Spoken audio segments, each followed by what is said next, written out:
Hello, everyone. Welcome back to the TEC High School Series. My name is Joker's Ransom. That is Lord Thingston, and we are here ready to get back into, I believe this is a Week 8 matchup, and then some Week 9 matchups going forward. We've got Penn Trafford versus Winber down to the wire, 1-1, all tied up, going into map number 3. If you remember from 2 weeks ago, we had that off week because, unfortunately, Blizzard decided to push some patches during the exact same time we do TEC.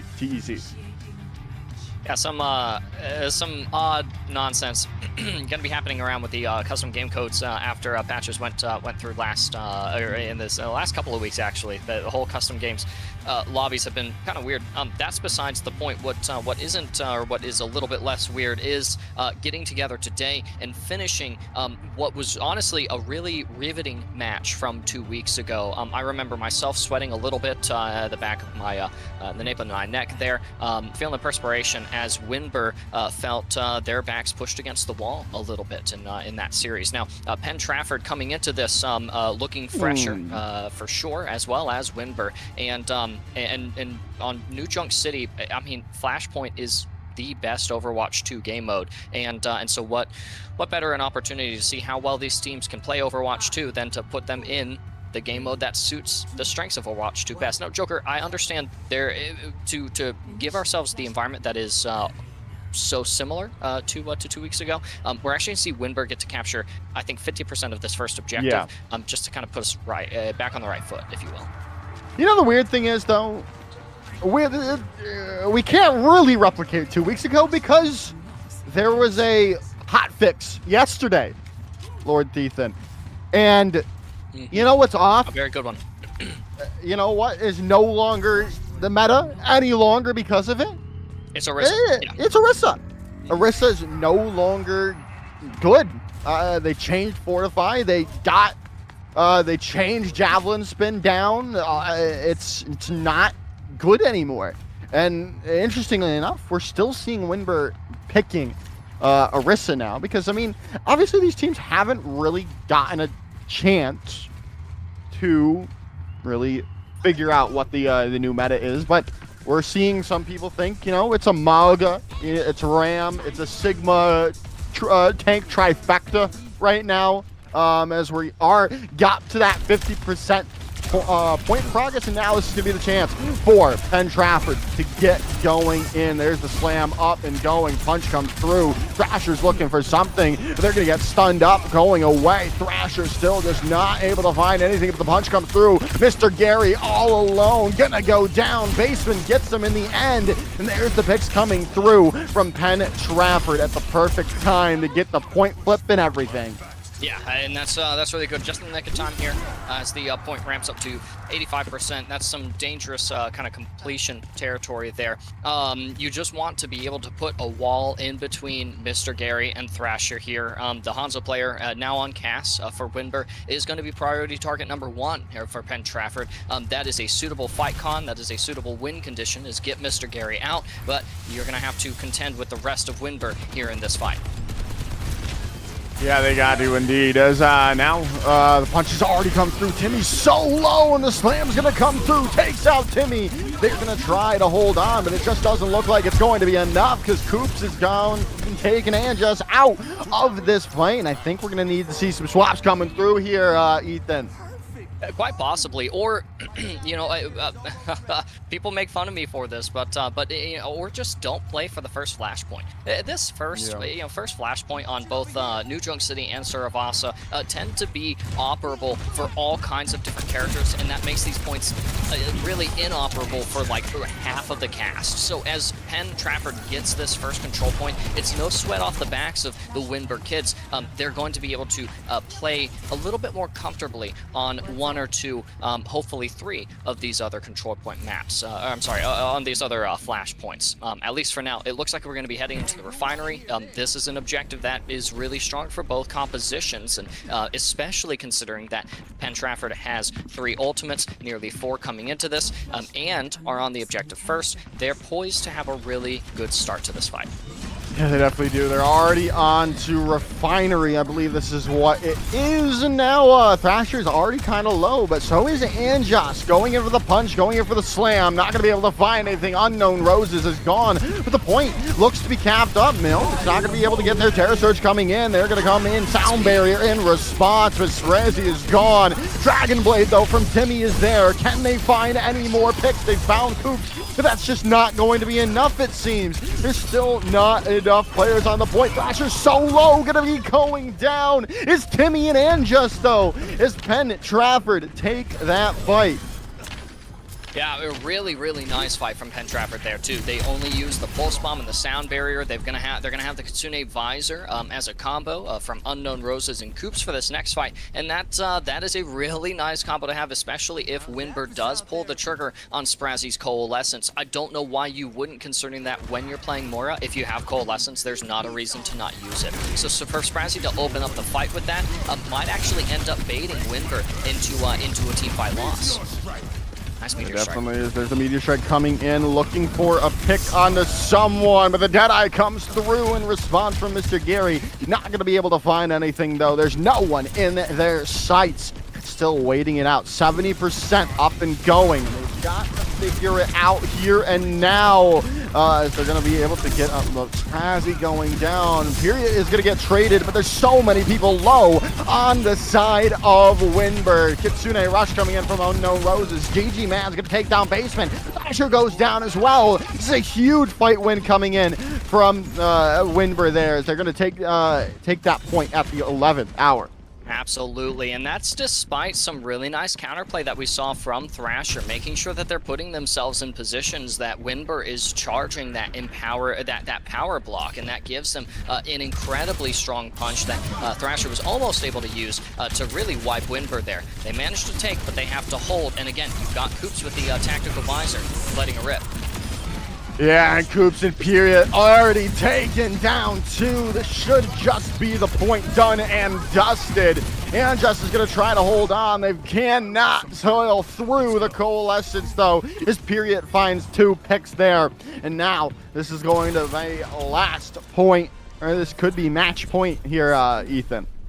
It very well could be the end of a very quick end to a series that we weren't quite able to finish up 2 weeks ago, and it's going to end explosively as well. At least for this Flashpoint, this upcoming one, it's going to start pretty explosively. You've got a whole host of ultimates on the side of Winbird. They need to capture this first, this Flashpoint, and start building some control first. And Thrasher already has another meteor strike, so you're going to see that emerge this fight if they're able to live long enough. Accosted right now off to the coast side, but definitely looking for an opportunity to let her rip. Yeah, meteor strike coming in, looking for a slam onto someone, and there it goes. Timmy down and out. Thrasher with 3. Just such good skill with this Doomfist. 4 picks comes in for Thrasher. Yeah, I used to hate Doomfist because I'm a washed-up Zenyatta player, and Doomfist was a nightmare playing against. But I love watching good Doomfist gameplay, and Thrasher is absolutely brilliant. What's cool about Winbird there, about that fight for them, is that they didn't have to use any ultimates, so they're coming into this with nearly 4 ults. You're going to see 1 or 2 of them to start the fight, but you have to be able to walk past Thrasher first.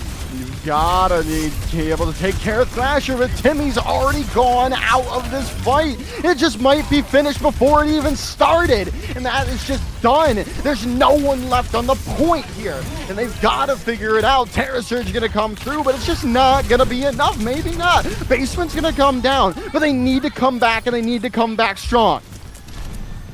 They need to come back pretty quick as well. Joker, 75%. That gives you, what, exactly 10 seconds now to reach the objective. You've got a lot of tools here that can be used to prevent Winbird from touching if Penn Trafford plays their cards right. And just mirroring the Doom here just to get that lightning quick touch, though, is really impactful, even though Gage goes down. And there's Timmy as well. This is all but over here. There's no answer for Thrasher, as this is going to be it. Penn Trafford give Winbird their first loss of the season. Yeah, and honestly, this game was really close 2 weeks ago too. I'm glad that we finally got the conclusion to it, but it's definitely worth saying that we missed the context of 2 weeks ago, and also the context of a series that perhaps is a little bit longer in length as well. Joker, we talk all the time about the importance and the stakes that you set with a potential 5-game series, a best of 5 instead of best of 3, and although there's a lot of time that we got to accommodate for these high school teams, so that they can get their work done, have their social lives, stuff like that. It's easy to say that I want more Overwatch always from Winber and Penn Trafford. Fortunately, Joker, we do get more Overwatch from Winber. They're going to be playing Central Cambria here shortly. This is going to be a disgusting matchup, to say the least. 2 and 3 in the state of Pennsylvania. Central Cambria versus Winber is sure to be a banger. We'll see if Winber can overcome the Doomfist of Fork right after this short break.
What's going on, everybody? My name is Llama77, and we're here for the TEC week number 9 preview. Before we get on into it, though, we are going to take a look at what happened in the previous week. Starting off with Central Cambria High School versus Portage Area. Central Cambria was able to take the 2-0 victory. Fork was leading the pack in overall damage with 11,000, alongside Hello There, who had 14,000. Both players pick up double-digit kills in the victory.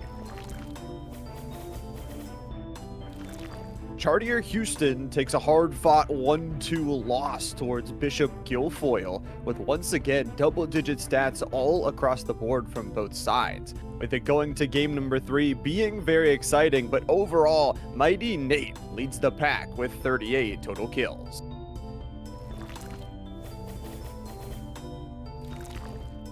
Forest Hills falls 0-2 to Penn Trafford in a quick 2-game series. However, the kill numbers were racking on up from HLG Thrasher, who picked up actually 42 kills and 27,000 damage.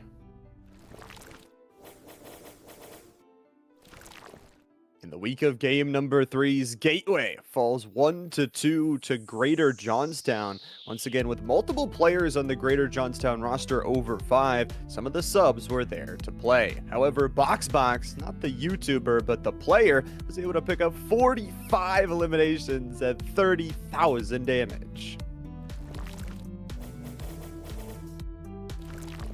Forest Hills, on their second Division 1 matchup of the week, would actually take a 2-0 victory over Gateway.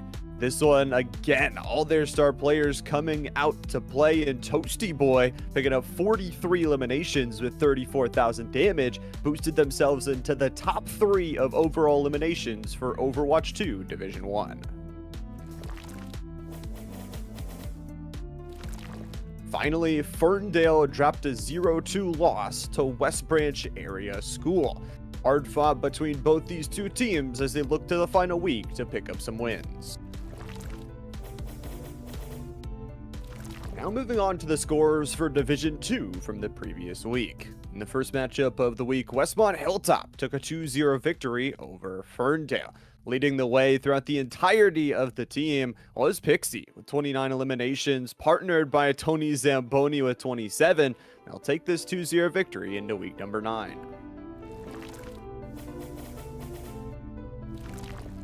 The new kids on the block, Uniontown, able to pick up a 2-0 victory over Richland High School. Once again, the numbers absolutely popping off everywhere, and 3 of their players actually picking up 26 eliminations. Dezo, Retro God, and Ghost Bands all working together to take the victory. Another squad having another doubleheader, Uniontown was able to take a 2-0 victory over Greater Johnstown, improving their record and having Ghost Bands dropping 32 eliminations, partnered by Retro Gods 30. They look forward to this next week, picking up 2 wins. Next up, Motion and Valley's squad was able to pick up a 2-0 victory over Chartier Houston. Theodore, aka MV Esports 3, dropped 36 eliminations and almost 20,000 damage with only 9 deaths in the entire game.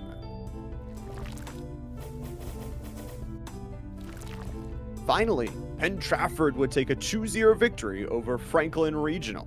This squad once again working well together to improve their record, looking on to this week number 9 in the playoffs to possibly follow.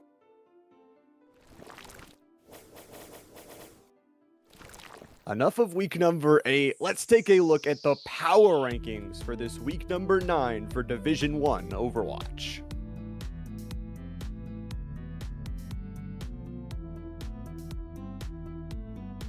Done with Division 1 and moving on to Division 2, let's see those power rankings.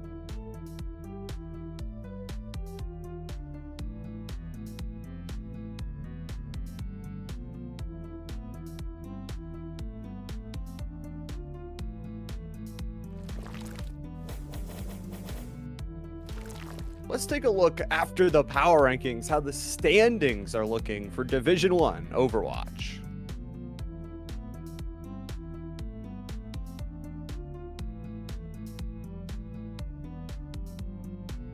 Keeping with the standings, but moving on to Division 2, let's see how things are shaking out.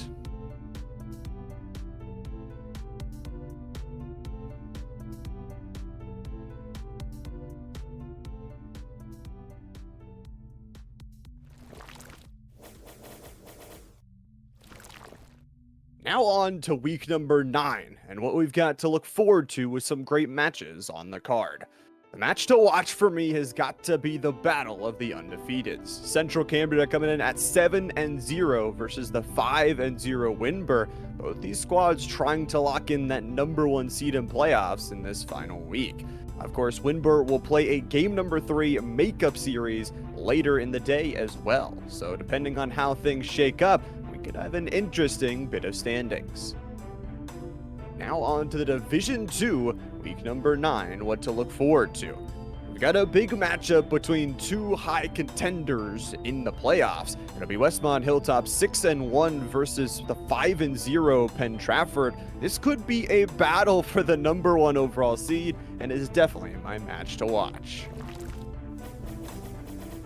Thank you all so much for watching the recap for week number 8 and the look forward to the preview for week number 9 of our Overwatch 2 here at TEC. Of course, if you guys want to check out all of our other content pieces, we've got top 5 plays and more content coming out for all of these other game titles. Make sure to go follow all of the socials over on the YouTube, over on the Twitter, and of course over on the Twitch, where we'll be streaming all of our games. Valorant on Monday, Rocket League on Tuesdays and Thursdays, and Overwatch on Wednesdays. Playoffs are going to be really exciting. Thank you all so much for watching, and I'll see you next time.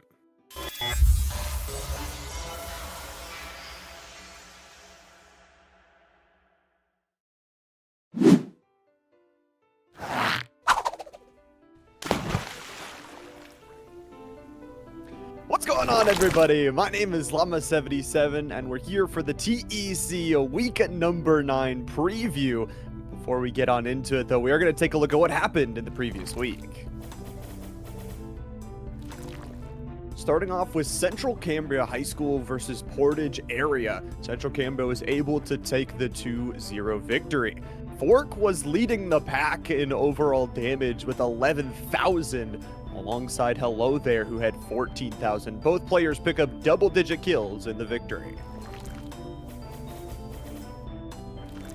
Chartier Houston takes a hard-fought 1-2 loss towards Bishop Guilfoyle, with once again double-digit stats all across the board from both sides. With it going to game number 3 being very exciting, but overall, Mighty Nate leads the pack with 38 total kills.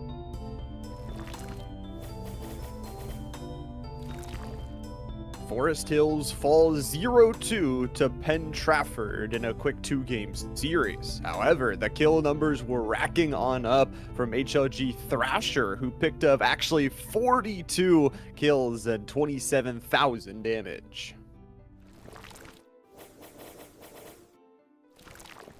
In the week of game number 3's Gateway falls 1-2 to Greater Johnstown. Once again, with multiple players on the Greater Johnstown roster over 5, some of the subs were there to play. However, Boxbox, not the YouTuber, but the player, was able to pick up 45 eliminations at 30,000 damage.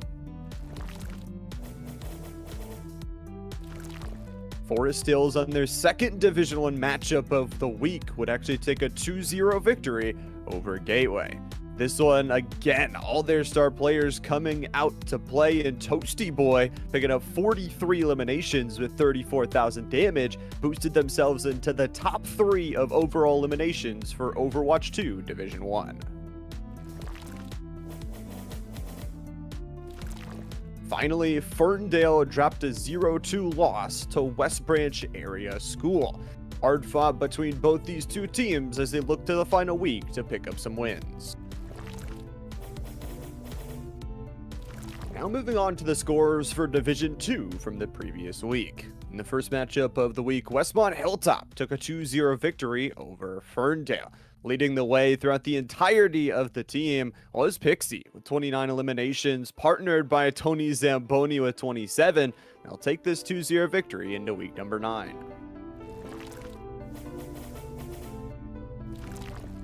The new kids on the block, Uniontown, able to pick up a 2-0 victory over Richland High School.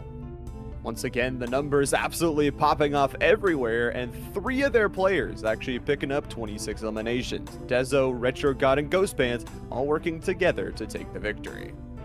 Another squad having another doubleheader, Uniontown, was able to take a 2-0 victory over Greater Johnstown, improving their record and having Ghost Bands dropping 32 eliminations, partnered by Retro Gods 30. They look forward to this next week, picking up 2 wins. Next up, Motion Valley's squad was able to pick up a 2-0 victory over Chartier Houston.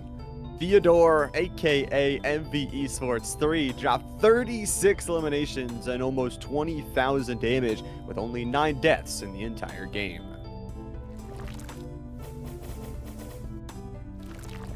Finally, Penn Trafford would take a 2-0 victory over Franklin Regional. This squad once again working well together to improve their record, looking on to this week number 9 in the playoffs to possibly follow.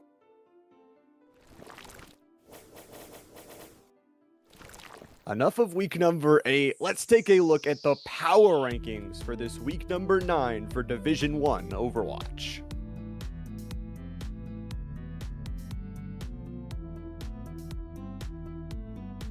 Done with Division 1 and moving on to Division 2, let's see those power rankings.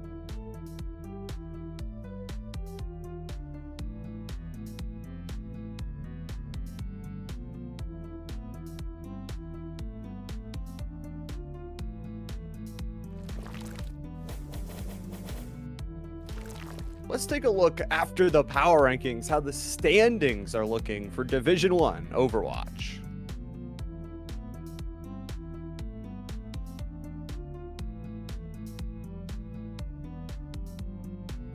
Keeping with the standings, but moving on to Division 2, let's see how things are shaking out.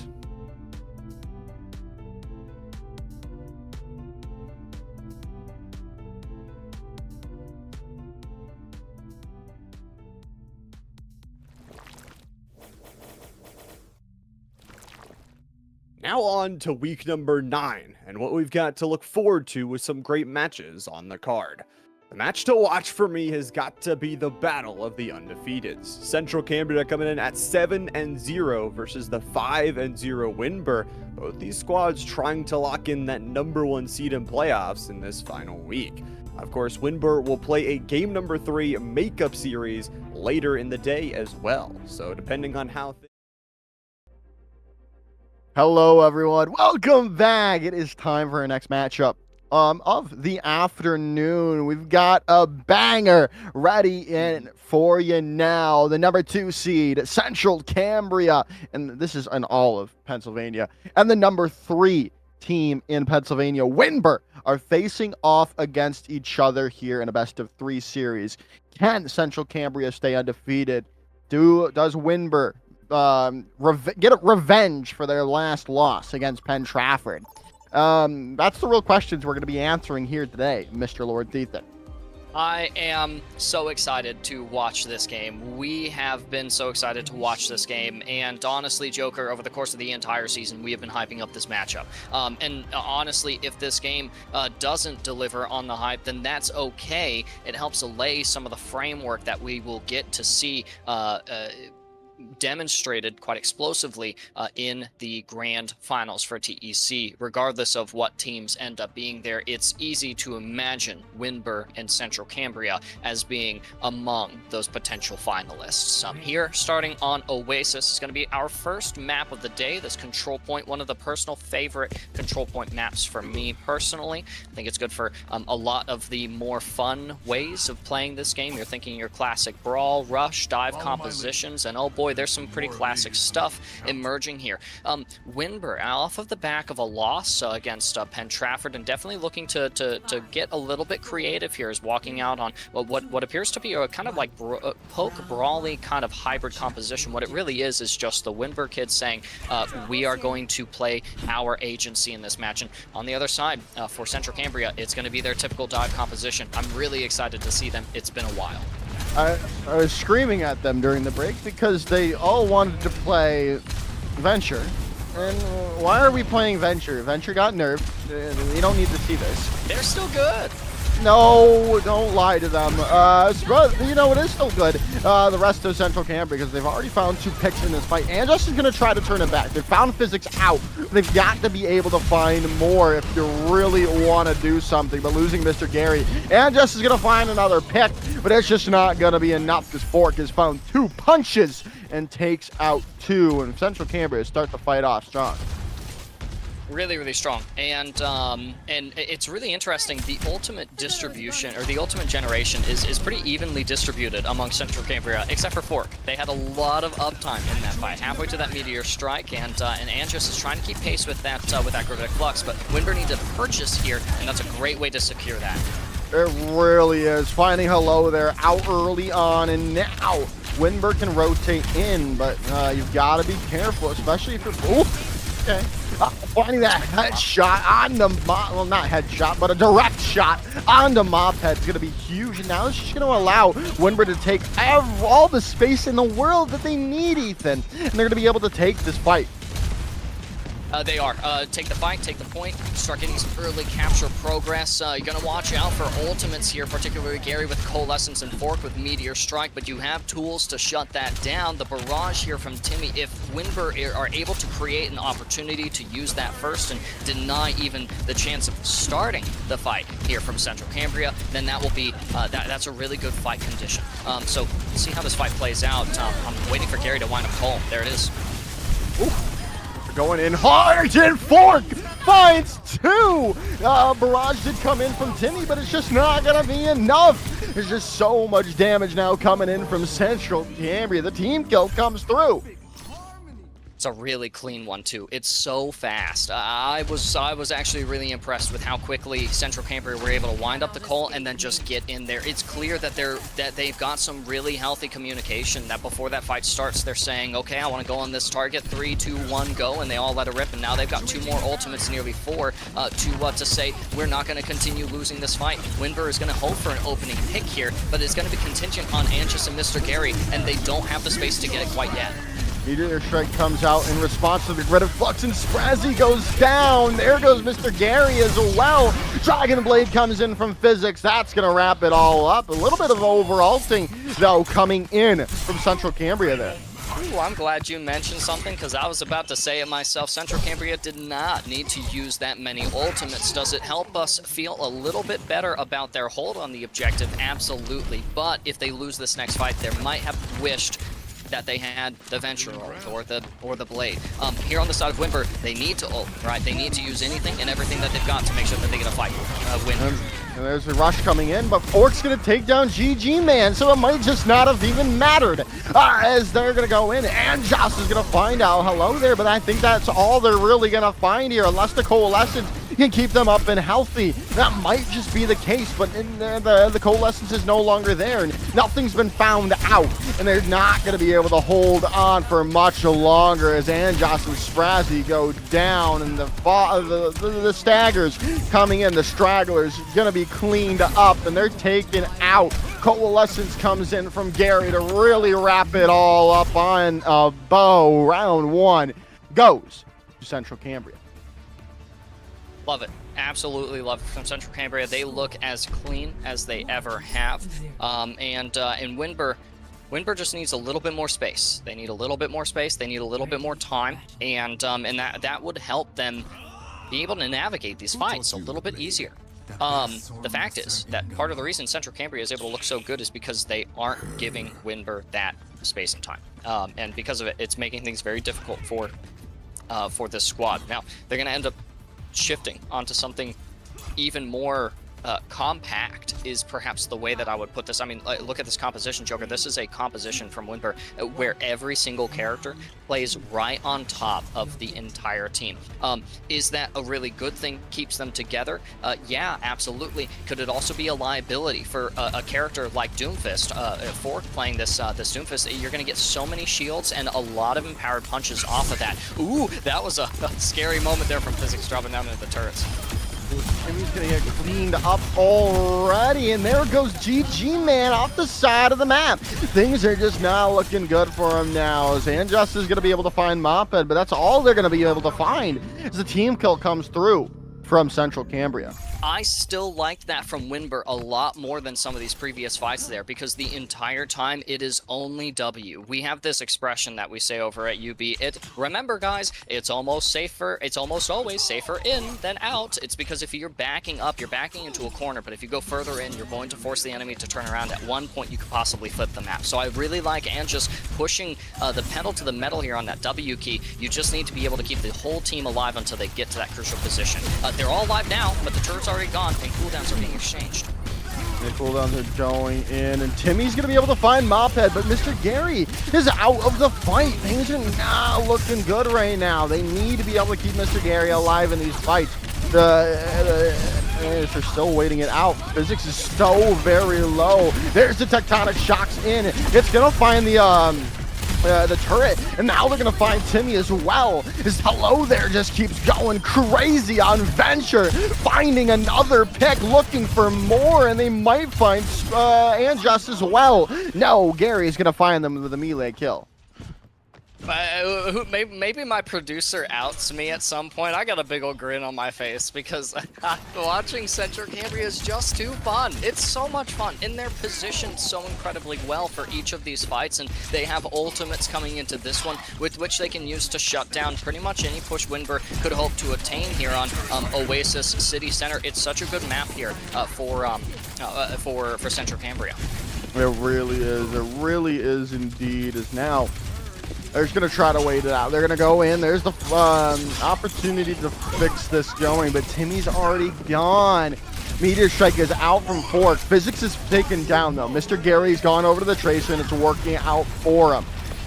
They still got to be able to find more picks, though, and they are going to be able to do that. Hello there's going to go down. They've still got to be able to take Fork out, and the Coalescence being invested here early on as Mr. Gary goes down. Things are not looking good because Sprazzy, they can no longer use their Coalescence. They've got to be able to find something. The Dragon Blade online. It's slashing and dicing through the enemy squad. Timmy and GG Man are down. This is all but over here for Central Cambria as the overtime bar ticks away. Mr. Gary trying to build up to it something, but they're not going to be able to do enough as round number 2 and map number 1 goes the way of Central Cambria. Really, really clean stuff from them. Like I mentioned earlier, they look as good as they ever have. Hello There seems like a natural on the venture. They are actually such a fun character to play, and as well, you mentioned some nerfs, but honestly, I think really all that it did was bring Venture back in line with the rest of the roster, and didn't hurt any of the things that make their identity. Well, I don't know. Fun. Might be the word that I'm looking for. I'm losing my mind a little bit here, Joker. For Central Cambria, being able to work in Hello There onto the dives that you're going to be seeing from Fork, you as well have the Moira. At one point, it was a Lucio from Mophead, and then at another point, it was a Kiriko. And so not only are we getting to see some really fantastic adjustments from the compositions that we are so used to watching from Central Cambria, but all of those adjustments, all of those adaptations, the heroes that they're slotting in and out of those compositions, still work together no matter what, and that's a really cool thing for me to see. I'm not used to teams who are able to look at characters like Sojourn and Genji and Tracer and say, what are the similarities between these characters that we can plug them into not this comp, not this strategy, but a role that we need played, right? And so far for Central Cambria, everyone is playing their roles, and it's contingent on some really nice timings and some really nice positionings as well. I could probably rant and rave about it like a lunatic for hours, but I won't, Joker. We're about to head into the next map. Yeah, our next map is going to be Shambali Monastery. So this should, I believe, right? What do you mean? Yeah. What do you? Shambali Monastery sucks. What are you talking about? What are you talking about? All of Escort sucks. Give me name for me more than 2 good Escort maps. Okay, Rialto, oh, Shambali. No. Oh God, no. What's wrong with you? Let me look up all of Escort maps. I know, I have to do that as well. Joker, I played this game for 8 years. I've coached it for almost 4, and I've cast it for almost as long, and I still have to. Google actually plugs it in for me. It finishes my sentence. Overwatch maps, because I can't ever remember. Route 66. No. Yes. Shambali Monastery. No. Circuit Royale. No. No. Watch Point Gibraltar. No. Yes. No, kind of. I don't know. I'm 50-50 on that one. I really like Dorado. No. Have a good day, guys. Take it easy, Joker. Good luck on the broadcast. Wait. I just found out something. So apparently the payload speed on Escort maps are different for each map. What's up? So, payload speed is different on each map. Depending, like... So... Giga lagged out, but payload speed is different on each hybrid map. Oh, that's interesting. Different. Okay, so it's only different on 2 maps, and it's Route 66 and Havana. There, for 3 players on cart, it's 2.05 meters per second, and for Route 66, that's the same. But for all the other ones, it's 2.25 meters per second with 3 players on.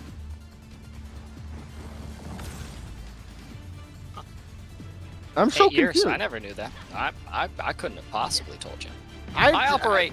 You know, Joker. I'm not a STEM guy. I operate off of feel instead of the numbers, the raw data. Can't you feel stems? Can't make any sense of that. No. Yeah, when I run out and pick the dandelions outside of my house, I guess. But there's not much frolicking to do here on Shambali Monastery. Just the bitter cold of what is potentially a second defeat of the day here for Winber. What is this Reaper skin? Oh, it's such a cool one. I think it's called Nebula. It's occasionally in the shop. You probably shouldn't spend money on Overwatch, but like this is actually one of the skins that I would spend money on. Yeah, I've spent money on Overwatch and I don't even complete the battle pass. It's bad. But hey, the fight's already breaking out and they're trying to take this high ground all the way away from him. But Hello There's already found GG Man out, but maybe that's enough. There's still a lot of work being done by Winber as that Symmetra Beam is going to do its job. Takes down a couple. Physics is going to be able to take down Timmy, but they have to retreat. We'll take the trades. Right now, Winber did absolutely marvelous. Did you see that? Nothing. Nothing at all until all of a sudden, all of them were up there on the high ground, all committing all of their cooldowns at the exact same time onto the same target. That's how you play Overwatch. If you trade in the process, no big deal. Look at the ultimate generation here on the side of Winber compared to Central Cambria, as well as 4K being forced to swap off of the Ramatra and onto Zarya, which doesn't actually have as much counterplay as I would say people think it does. Now, Mr. Gary over here by themselves is not really where I would put them, but at the very least draws a little bit of attention and pressure away from the car as it moves up to this crucial corner. Yeah, why isn't Fork playing Mauga? That's the counter to Stop! right now. I'm so mad at you. Physics is gonna find GG Man out early on, but now they have to rotate back. Mr. Gary is still looking for the shots from the side, tunneling away and looking for some picks, and they might be able to get something, but they're all alone, and the entire team really just goes down and take Mr. Gary out of this fight. They lost 2 in the meanwhile. In the midst of it all, Timmy goes down, Annihilation comes out, Gary's down, Physics tries to turn it back with a Death Blossom. Do they find the picks? They do, and just goes down before they can take them with the Annihilation. But it's just the Annihilation that gets used there, and Central Cambria is still swapping. And honestly, I can see some of the vision behind some of these swaps, but I'm also struggling to understand why a team feels like they need to swap here. This is a really good hold that you have going here, Central Cambria, and they don't want to jeopardize that just because Winber has decided to really play this map really nicely. Love seeing Sprazzy slide in, run orb, and then jump right back into the mid line of the team. Winber's thinking very carefully about how they're taking these fights, and they just have to watch out for Gary's coalescence here from Central Cambria. Yeah, they're about to get up to this Graviton Surge, though, from Fork, but Mr. Gary finds Mophead out with a Tectonic Shock. They might be able to find more. There's the Grav coming in, but they've already lost so many. It's just kind of a willy-nilly ultimate, not being used for anything other than stalling for time. It did look a little bit funky on Mr. Gary's screen, though. They were trying to dig into the ground and just get sucked right back up into the black hole. Yo, Winber woken up and shrugging off the loss of against Penn Trafford, and now they're actually getting Central Cambria to fall back on some of those comfort picks. This is a really interesting dynamic that has been established between these two top teams. They both look really uncomfortable, and that's exactly what we love to see from all of our top contenders. Ooh, EMP comes in, and that's just gonna clean everyone up. Everyone's so low. Sprazzy tries to get out, but that's just not gonna happen. Team kill comes through from Central Cambria. Gary still has this coalescence as well, and Physics is coming up on another Death Blossom. Death Blossom used earlier on first point to make sure that Winber didn't have enough movement on this objective. Ultimately, it only slowed them down temporarily, but here on the second point stretch, that's an ultimate that if you're able to use to end the fight here before it begins, you can actually get a really nice stymie going here. Just draw time out of the bank. We'll see here. Timmy's still on the Symmetra. They've got the Photon Barrier to work with, and it's going to come in early on into the fight as the Ravenous Vortex trying to slow down Fork, but it's just not going to happen for the moment. And Mr. Gary, who's made the swap over to the Hanzo, is already taken down by Hello there, and that should just allow Central Cambria are going to be able to hold on to this. There's only Anjos left, and they're going to have to wait it out yet again. As well as only 2 minutes remaining, GG Man is going to end up onto the Lucio. Now ultimates being generated for Winber and a couple of things that they're. Oh, what a nice opening from Mr. Gary. Now you just gotta wait for the rest of the team to be able to come up here. Nice sonar to make sure that they know where everything is, and we already have the Reaper marked, which means Winber's off to a strong start. Ooh, Zex takes down 3 already, but. Wait, oh, I thought they were back capping. Physics is gonna go crazy. Finds 4 picks. But it's Hello there who's on the far end now. Interesting. They keep yoinking the 5K from each other. Central Cambria in particular. Cool. Central Cambria and Penn Trafford are both really bad about letting their teammates have the 5K. Just let Physics get 5. It was a really nice Death Blossom though. And I mean, hey, sometimes you know that someone's there, but you just can't. You don't have a stun. You don't have a CC to block the Death Blossom. So really, what's important is that Winber didn't use ultimates there. Now they'll be able to survive the Kitsune Rush from Mophead. Dragon Strike did come through from Mr. Gary. They've got to be able to find more, though. And they do have the Annihilation, and they also have this Coalescence that can allow them to go in. They need to invest it soon because it's very close to the end of their attacking time. As Fork goes into the back line, Timmy goes down, Annihilation is in, but they already lost 3. It's just not going to work. Gary might get caught out, but there's only Anjos remaining, and they're down for the count. Team kill comes in. And you look at the clock and you say 30 seconds, both support ults online and almost another Death Blossom, as well as a barrage here on the side of Central Cambria. This should be all but one, right? That's not quite the case. Shambali Monastery is a pretty whimsical map, and it's possible that the whimsy of Sprazzy's Coalescence might be enough to open up this corner in a way that allows this map to continue going. Only one way to find out, though. Yeah, they've got to be able to figure something out. Timmy's got to stay alive. The barrage is online. Kitsune Rush. Timmy's gone down. And that looks all but over here with the Death Blossom coming in. Barrage as well. Takes no prisoners. Central Cambria holds on point number 2. I mean, it was just like it wasn't even actually from Central Cambria, like a save all of our ults until that last second kind of deal. Some of it was some pretty positive circumstance, quite fortuitous that you end up having 4 ultimates at the end of the map there, that you're able to cut costs there on second point, despite having some really nice expenses on this hilly stretch, I guess. Thinking about physics and the Death Blossom, right? You know, Joker, us color casters, we always feel like a god when we call something out, like saying, you know, the Death Blossom, if physics is able to get a really nice Death Blossom on second point, you could actually just stop Windbur entirely. And that is what we got to see happen. It's not uncommon either. Shambali, it's not a good map. It's absolutely harrowing stretches. What are you talking about? What are you talking about? And you know what? How about this? Mhm, Control is the worst type in the game. Thoughts? So strongly agree. Oh, I'm Yep. right with you on that one.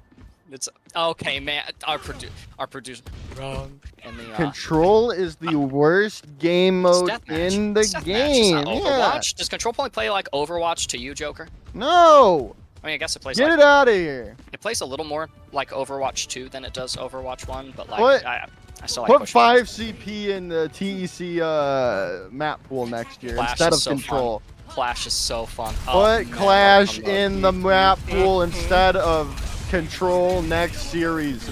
Okay, in we're the on fall. Shambali now, though, Joker. We I can't don't be care. talking about Hanaoka. Yeah, we can. I'm We gonna can. always talk about things that doesn't have that. Isn't that what like traditional sports announcers do 95% of the time? Yes.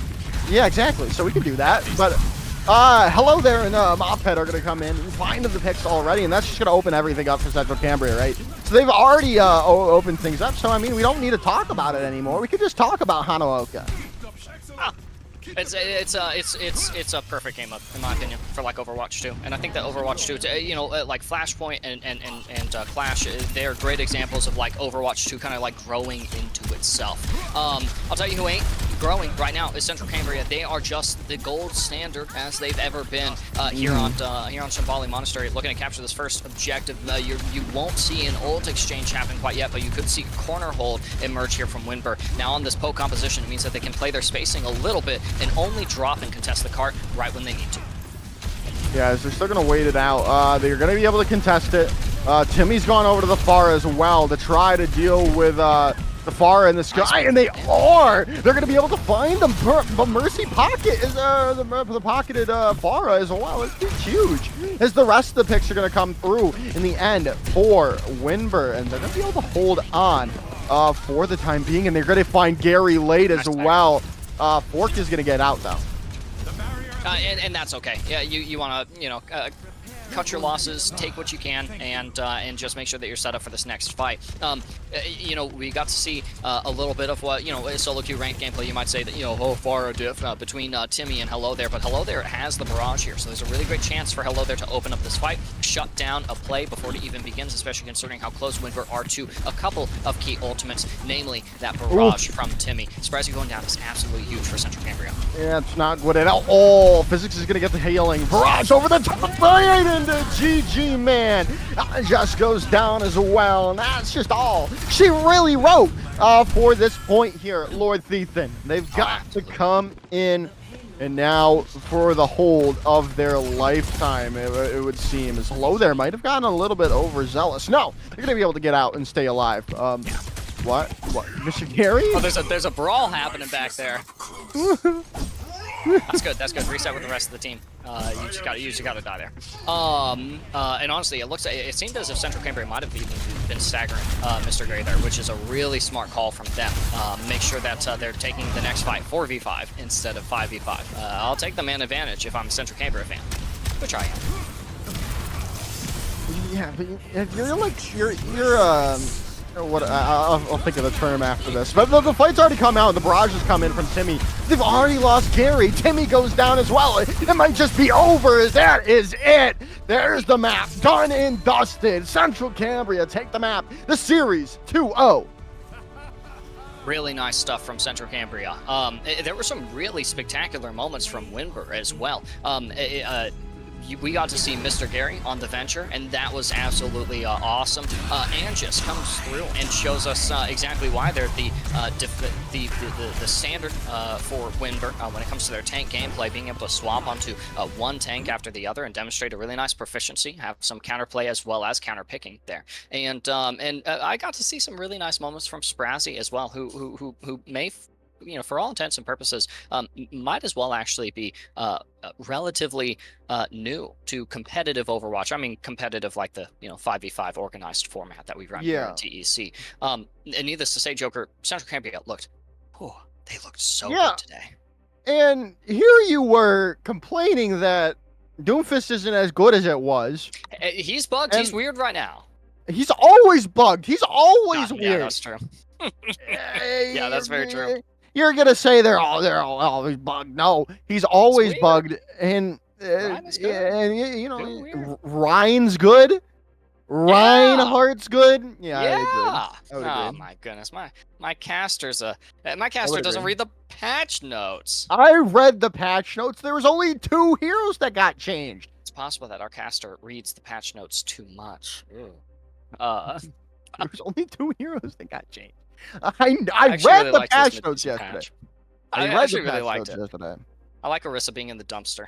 Yeah, it's a good state for the game to be in. It's unfortunate. I know, because if you follow any collegiate Overwatch, CECC's this weekend, and NECC finals as well.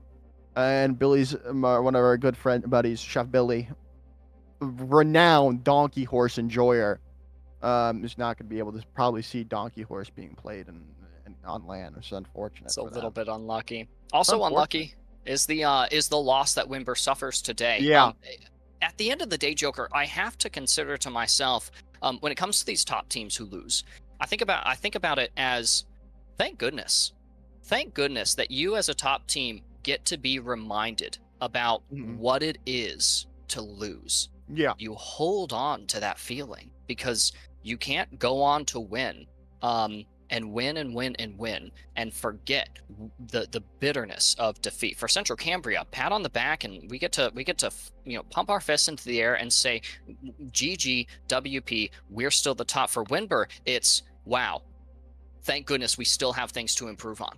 And that's just going to make them an even better team for the finals of TEC if they're able to get there. And they have a really good shot this year, Joker, because they won't end up having to play a playoffs match 4v5, right? You have some incredible kids rounding out this roster, going out of their way to make sure that Winver can have an Overwatch team, and that's also a big deal. For Central Cambria, it's the gold standard as it's ever been. But for Winver, a really nice reminder of exactly what it is they're looking to win for. And again, that's going to make them a really strong competitor in the next week or two. I think the biggest problem is they are the 3 seed, because assuming Penn Trafford's going to take 2 seed now. They are. They should. I think that I forget how we do Is it quarterfinals, semifinals, then finals? Yes. All right, so then Should they be. won't have. So I'm interested to see who they have to play then. Their second round, because I feel like the quarterfinals could be an easy walk for Winber, right? For those top three teams, it's like if they lose, it's like the upset of the century for TEC. Um, I'm interested to see who they have to play in the semifinals round. Are they going to have to play Central Cambria, or are they going to have to play Winber? Or sorry, not Winber, Penn Trafford. Because either way, they haven't. They need to figure out how to beat that Doomfist comp, and that's the biggest thing right now we have to see Yeah. from them. But we are going to head to a break because it's not we're not over yet. The game afternoon's not over. We got one more matchup coming down the line in a little bit here. It's Boyertown versus Portage area Portage area. D2 D2 mashup. So stick around. We'll be right back with that action.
Hello, everyone. Welcome back. It is time for our last series of Overwatch for the afternoon.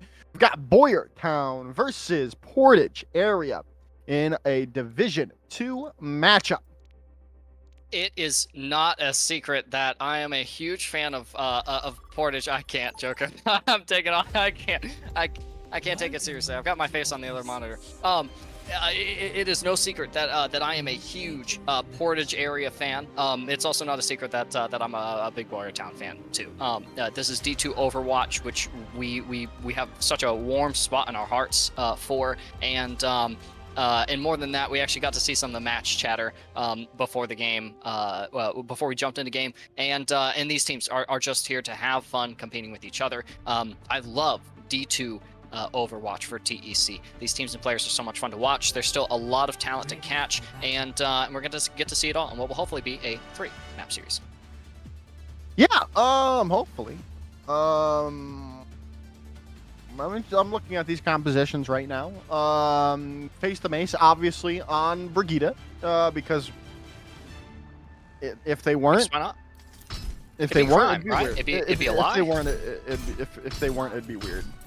Yeah. Honestly, right? Like, imagine them on Lucio. Like, yeah, that wouldn't make any sense at all. I mean, add another character to Overwatch who does have that rocket flail, you know, and then maybe it makes a little bit more sense. I also think that the comp that Boyertown here is running makes a lot of sense as well. Just like a run in, get stuff done kind of composition. I really love to see that, especially here on Oasis University. It's a very brawly map.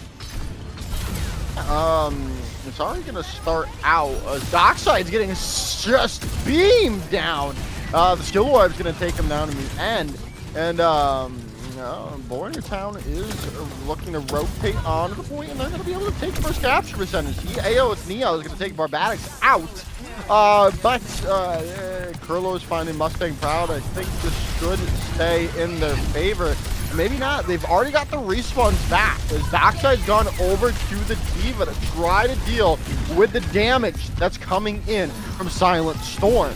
They're still trying to hold it out, still trying to wait, still trying to figure out how to get in. His Face the Mace is going to go super low. Virus comes out, though, from Barbatics into the backline. Not going to be able to get fully out, but still able to stay up. Rally comes in. Still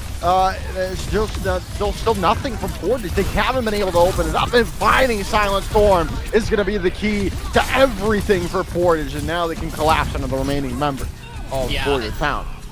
Emphasis on the term collapse there, right, though. I mean, you're looking at this composition. Brig wants to get in and swing. Diva wants to get in and hold that defense matrix or beam someone down. Cassidy and Mustang Proud here, you know, they can play their spacing, but you know, it's Neo wants to wants to get in as well. So I really want to see Portage hit the gas pedal a little bit more. It was still a really nice fight from them, but I think they could afford to be a lot more aggressive than they are.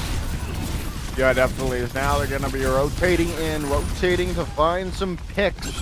What? Well, nothing's zooming through right just yet. Neo's going to find Curlos. Neo Killer Strike didn't find anything from Silent Storm. It's Neo's going crazy with the Dragon Blade, finding another pick, looking for Silent Storm, taking Silent Storm down, and a Veal, a very... Wait, no!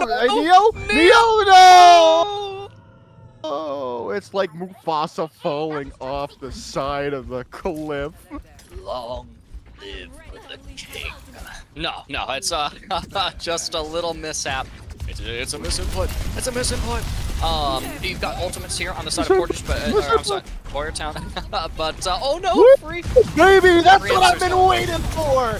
This Dockside comes in with the self-destruct. They do get a Capture Sun and a huge ante coming in from the Rampage of Avil. It's going to be enough to allow Boyertown to come back in. They invested everything into it. I mean, hey, yeah, sometimes if you got to throw everything you've got into that fight to make it winnable, then that's just what you got to do. Now, in this next fight, are you gonna, if you're Colos, are you gonna think to yourself, oh man, I wish I had coalescence here?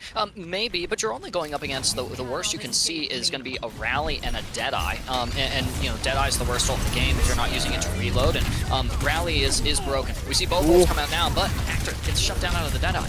Yeah, Hacker does not use it in time. Rally's gonna come through. It's gone now, and you're still gonna get dealt with. Silent Storm's gonna find everything. Neo on to the Venture, but it's just not gonna work because, well, the Artillery Strike and the rest of Boyertown are able to find the picks necessary. Neo is still gonna be there, gonna go down late. That might just allow Boyertown to take this map. It's definitely looking that way. No ultimates on either side to generate, so it's going to be a neutral fight for this last control. But you need a touch here in about 5 seconds, and that's a nice opening pick to ensure that you can at least stay a little bit longer. And another pick comes in on the freeze, Mr. Plant.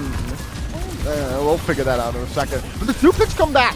Dockside's gone down. So has Face the Mace. But there's still a chance. There's still an opportunity for Portage to hold on to this. But they need to find picks. And they've got the ability to do so. They've almost had the Tectonic Shock online. And it's now on the board. But Neo goes down to the skill orb of Carlos. As the overtime bar ticks away so quickly. They can't get there in the end.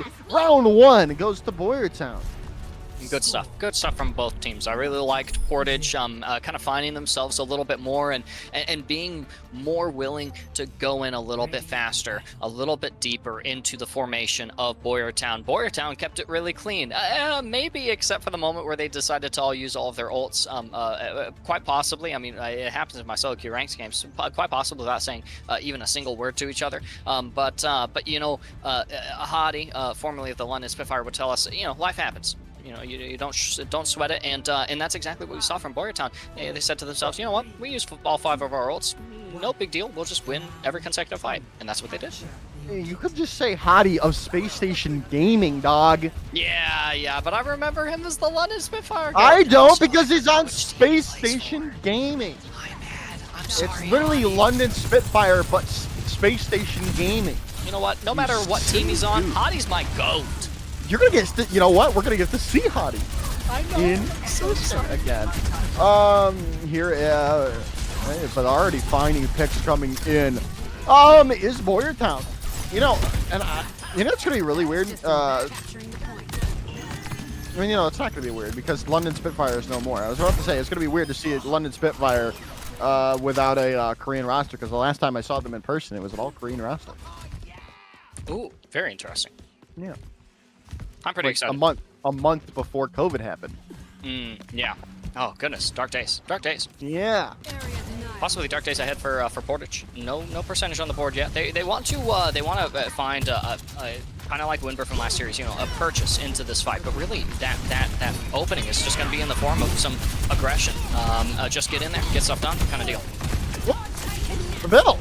After goes down already. They're just looking really good on the JQ, which, you know, may not be prevalent as we once saw it, but it's still working out well for Vil. They do lose Silent Storm, and now this is the perfect opportunity for Portage to get back into this. They need to be able to find a pick, though. And a great pick would be able to find a Vil out of the fight here as they're rotating around. The peel comes in, though. Barbatics is down. Mustang Crowd's going to fall, but the picks just are still looking to turn into the favor of Portage as Carlos goes down. Face the Mace, investing the rally to really allow them to take this, but now Silent Storm's back on the point, stunned up, bashed away.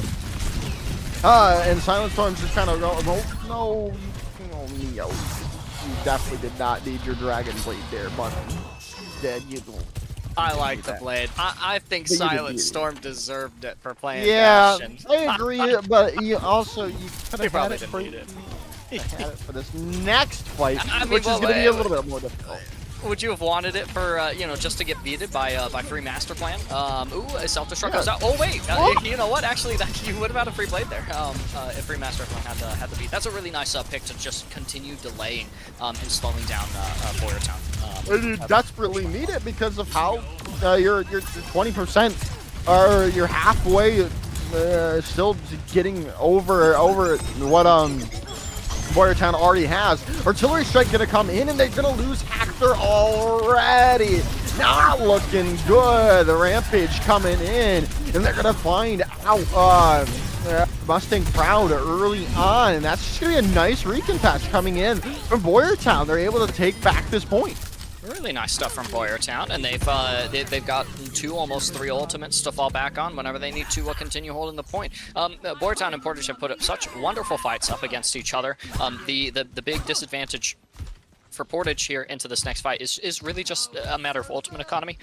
What they're going to want to do is push in, force Boyertown to use as many ultimates as they possibly can, and then just try and reset as quickly as possible, because you just aren't able to generate anything besides maybe the Deadeye until after you've lost people.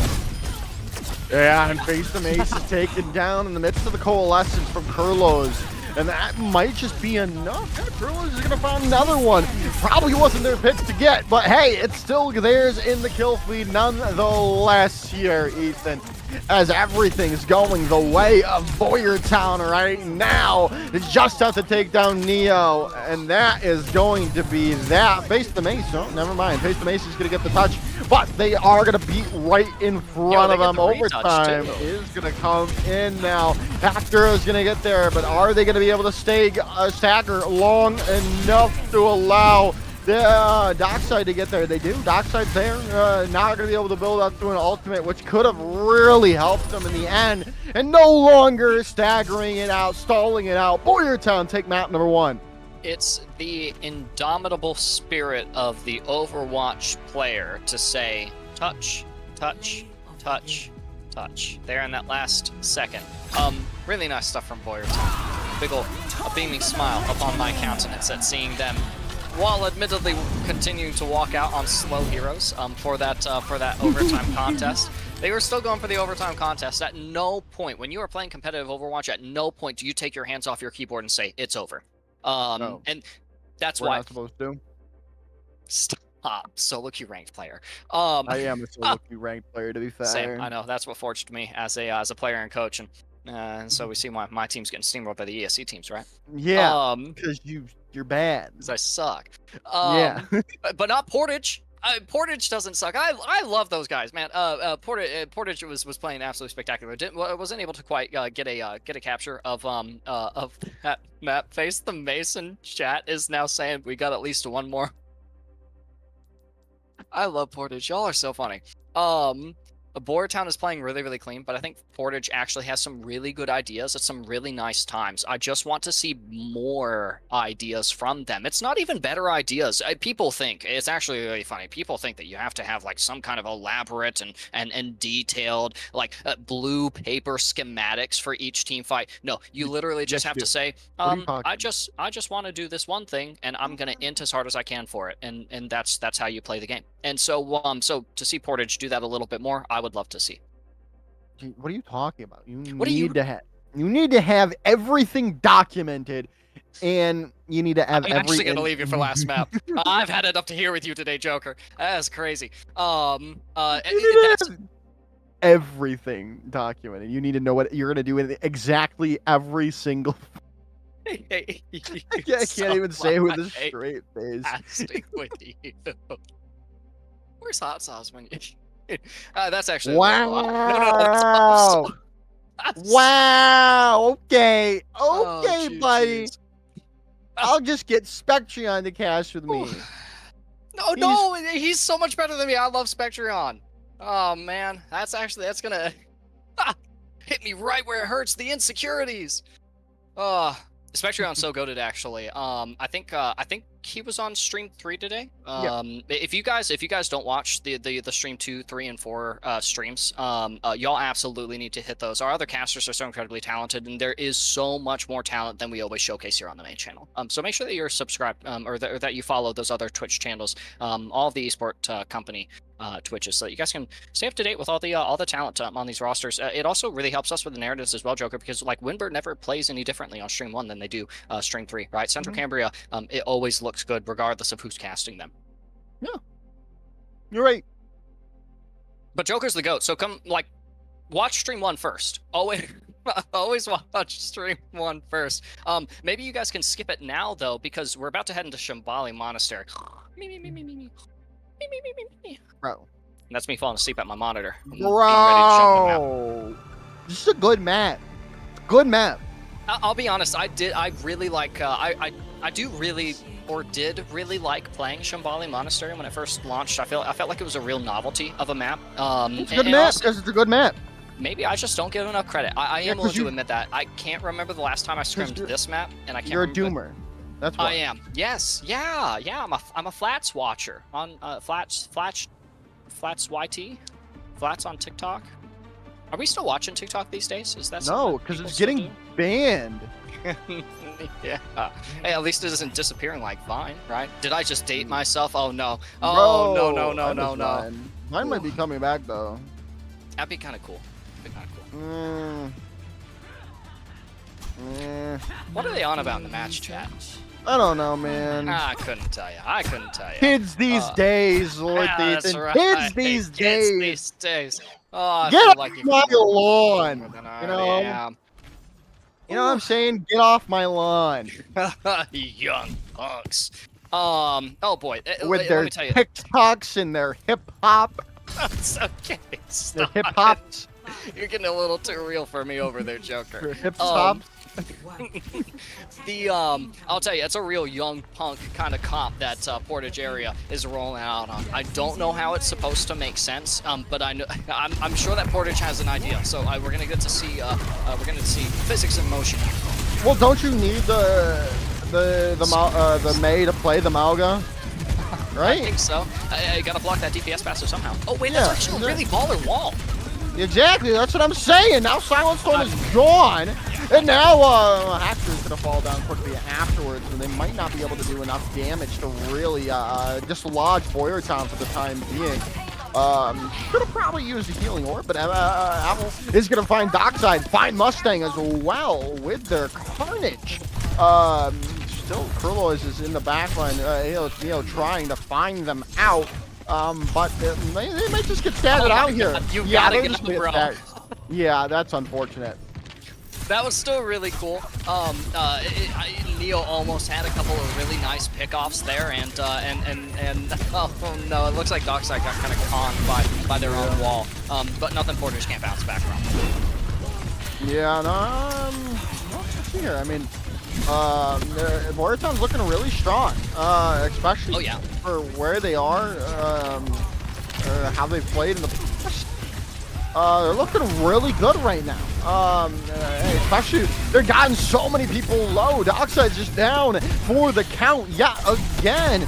And now, you know what? I get what you're saying. I get why Malga's not good. Neo is going to find a pick, though. Free Master Plan's gone down. Now Silent Storm falls. This is going to be, Neo is just going to turn the entire fight on his head with that Dragon Blade, and now Face the Mace is going to get on it as well, taking away the 5K from AO. It's Neo. Stop taking the 5K. Face the Mace. It's gonna be so hard, Joker. But now I'm gonna stop saying nice things about anyone who takes 5K. So Face the Mace. You make the list right at the top there, pal. Let Neo get the 5K. I want to see Neo featured once again, like for I think the 4th or 5th consecutive week in a row on the TEC top clips of the week. Another fight about to break out. Tons of ultimates for Boyertown here that they can use. Yeah, now the rally coming in, but there's a lot to go back in for Boyertown. They've got Coalescence, but Kurlois is just going to get bashed into oblivion. Artillery Strike going to come in, but they're not going to be able to touch. What are they doing? They had the opportunity to touch if you were Boyertown, and now Mustang Proud's going to get spelled out afterwards, but it doesn't matter. They've already gotten the point. Now what is going on? Why is the Blizzard invested? For posterity's sake, I believe here. They just want to join in, right? Yeah, exactly. You don't want to be left out. I mean, think about when you were in high school. You know, when all the kids were doing something, you were gonna do it as well. That's what was cool. It is really cool as well that Free Master Plan has the sound barrier. It's going to be just in time for Neo's Blade. So really, Boyertown just needs to win a War of Sustain, and they get to continue holding here. It's possible that we see kind of Portage take this on another fluke, though. Oh yeah, no, definitely. As Dockside's gonna get blown up. Gonna get healing though, and Silent Storm's gonna find Mustang Proud, and Dockside now gonna finally go down. This is just gonna be everything for Boyertown that they needed to get their stabilization started on point number 2. Yep, That's really nice. Dragon Blade?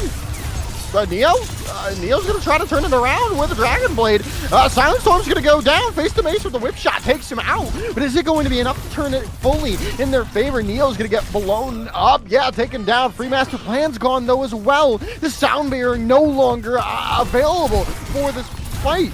And now they've got to be able to hold it on. The cage fight coming in. Free Master Plan's got to be able to save Avril here if they want them to stay alive, but that's just not going to happen. And now Portage are able to even walk forward even more. I wonder if Portage gets to cap this. They don't have any ultimates, and they have to live whatever onslaught Boyertown throws at them. That's the beat to drop, but the fight isn't clear who's going to win. Yeah, now a lot of people are low though on Portage, which is a good sign for Boyertown right now, but they've got to be able to find it, especially with Dockside. Oh my goodness, what a sound there coming in from Mustang Proud, but in the end it's not going to be able to save Dockside for much longer, as they are going to be able to hold on. Avril needs your healing. What are you doing, Curlo? No, Curlo. Gotta do the damage. No, they're gonna lose because of it too. I'm so upset, Ethan. Oh, you need to talk. I love it. I love Boyertown winning. I like watching Boyertown. I'm sorry, I meant to say Portage. I like Portage winning. The reason I said Boyertown that I like them winning is because I mean that's not a lie. I really like seeing everyone who wins, even if it is in the fun, wacky, funny, silly, kooky ways that they do. That is so funny. I mean, at least as far as I was watching, and what do I know about Overwatch? But like, I could not figure out who was supposed to be winning that fight. Next thing you know, you've got both DPS ultimates online for Portage area and a couple of ultimates that you can retaliate with on the side of Boyertown. Boyertown, they just need to like clean it up a little bit. Yeah, as now Rampage is gonna come in. Dockside is gonna get caught with it as well as face the mage. They are gonna be able to find three. Oh my goodness, Neo comes in clutch with a 3K Dragon Blade. Avil is gonna take down Dockside. That's kind of nice for the grand scheme of things, but you're staggering yourself so out here now if you're Avil. But the respawns are coming back, and now we're going to allow maybe Boyertown to hold on to this, but you've got to stay off. You got to heal up. Barbatics is over onto the Sojourn now. Their artillery strike going to come in, not going to find anyone, but it's going to allow them to stabilize and allow them to get back to the point that they so desperately were looking to hold. And now if they can find out, like Mustang Proud, they get the pick. Avil finds Hector, and it's now Dockside, and they're gone out as well. As Boyertown looking strong. They've got a minute and 15 seconds to keep holding. Great stuff. I'm sorry. Both of these teams are having a little bit too much fun right now. It means that I'm just chortling over here like a little idiot. Really good stuff from Boyertown. They've got both support ultimates to fall back on. A minute left in the bank. As long as you don't let Face the Mace go crazy to this rally, then you're actually looking at a really nice 3rd point hold. What is Free Master? Cool. Face the Mace goes down already. Sounder going to be invested. They got to turn this fight though with the investment of ultimates coming in from Portage, right? And now losing Dockside, you're going to kind of just waste the beat because of it. Yeah, there wasn't. That's tough actually for Portage. It's the saving grace is that they have the rally still on standby, but you have to die really, really quickly here. These are some stagger picks, and honestly, at 15 seconds, it's really, really dangerous to lose Hector there. Especially considering how close to Blizzard they were. Might not have mattered anyways because Boyertown has 3 ults to walk on Portage with. Neo, if they can get the Dragon Blade online, that would be massive. The rail. What an incredible stun. Coming in from Face the Mace to stop Seville from getting any value from the Rampage. Now the Dragon Blade comes online. Overtime bar is going to tick away, and overtime is going to be proc. Barbatics invested their overclock as well. Are they going to be able to get a touch? They do. Curlo is gets there in the end, but are they going to be able to hold on? You need to be able to get the touch. They get there in the end, but are they going to be able to hold on? Sound Mirror comes in. Dockside swapped over to the Diva to hold, Avil swapped over to the Diva, sorry, to get back to the point. Blizzard comes online. Artillery strike is there. This could be huge to stop everyone getting those follow-up kills. No, a Vil goes down. They've got only so much to give, and it might just be over here with a Vil, the only person left. There could be a huge way. No, boy, Silent Storm, you gotta get on the point. You need to get on the point. You can't be fighting from up there. Vil's gonna go down. Silent Storm down. Self-destruct has been procced up, taken out, but still, they're staggering it out. There's still an opportunity for things to keep going their way, but they've got finally the fix go the way of Portage. And they complete all 3 points. Carlos, just put GG. This isn't a quick play game. Stop typing GGs. This is It's GR. It's GR. Oh yeah, GR for round and GM for good map. Genji was insane. Yeah, I'm right with Barbatics on this one, actually. Preach. Wait, Okay, can we look at that? maybe tone down the language there, but No, that's not. the PG. That's PG language right there, Mr. Lord Thiefman. Is it, you know, back in my day? Oh goodness. Back in like old days, like when it was like the 90s, early 80s, and the 80s. No, we're thinking like the 19th century, pal. Oh no. 1980s, that's the 20th century. What are you talking about? I think that they're. I think that Kurlaw's talking about the 9,999 healing. I think that is Face the Mace pumping out those numbers. I'll say it. The rest of Portage, I'm obviously a huge fan, and oh man, you and I singing Neo's praises. It's so deserved. Face the Mace is like kind of the backbone of this squad right now for me. It's the aggression, the playmaking, a really nice stun on that Junker Queen ultimate, and just some insane levels of healing uptime that honestly throw me back in the nightmarish flashbacks of seasons. What was it, like 4 through 20 of Overwatch 1 when Brig was a must pick. So unsurprising to see Face the Mace continue to roll out on that hero. Portage just needs a hold on this objective, or on this map, and we get to see map 3. Ethan, I want chicken wings. Can you buy me chicken wings? Yeah, sure. Oh, perfect. Okay. Bill's gonna find Dockside already. That's a huge pick. And now, that Swift, whatever that ability's called, from the Yari, is gonna put them right into the path of Silent Storm. I don't know what that thing is called. Yeah, like what is it called? You talk about this because the fight's over. Yeah, there's not much to cover here besides Boyertown playing really well. IO's Neo capitalizing on the opportunity to go highly aggressive. Ultimately, Apple is kind of messing around with Hector, and they don't need to. And I love that realization. They're gonna dash right back out. They realize that, you know, the point is where their presence is needed, and they're fighting what is essentially might be a 4v5 with Boyertown. I'm sorry, with Portage. Outburst. Outburst? Kind of weird. I don't like it. I don't like it. I don't like it at all.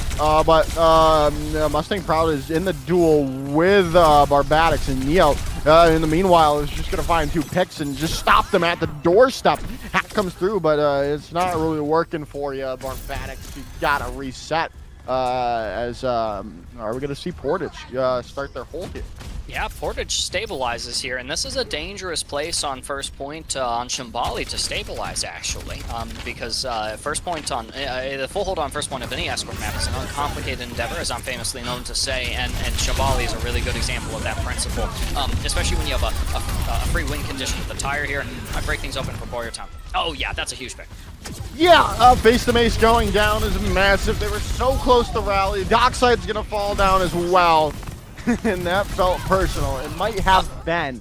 But Neo coming in with 2-2, taking a Vil and Free Master Plan down. But it's not going to be enough in the end there, Mr. Lord Ethan. Yeah, they take the point. All you needed to do was kill Face the Mace. That's actually now you know, they do get an apology. I think that's, you know, I love the sportsmanship between all of the D1 teams. They're all they're precious treasures. They must be protected at all costs. And Face the Mace is not quite so, and that's a really nice bomb as well. Face the Mace lives their Joker. It was invested, but nothing really found. EMP comes in right at the perfect time from Barbatics. and just blows up face the mace as Kurlos gets the kills. Really, really nice stuff. Great follow-up on a really nice setup, and I love Sombra. I do too. Actually, I think Sombra's fun to play right now. Boyertown is capitalizing on the fraying ends of the minds of Portage, perhaps due to a little bit of the brain rot of TEC High School Esports Overwatch, but Portage is striking back now. Yeah, they're gonna come in here now. But are they going to be able to hold on? Is the real question for Portage right now. There, a lot of them are low. Hey, it's Neo's gone over to the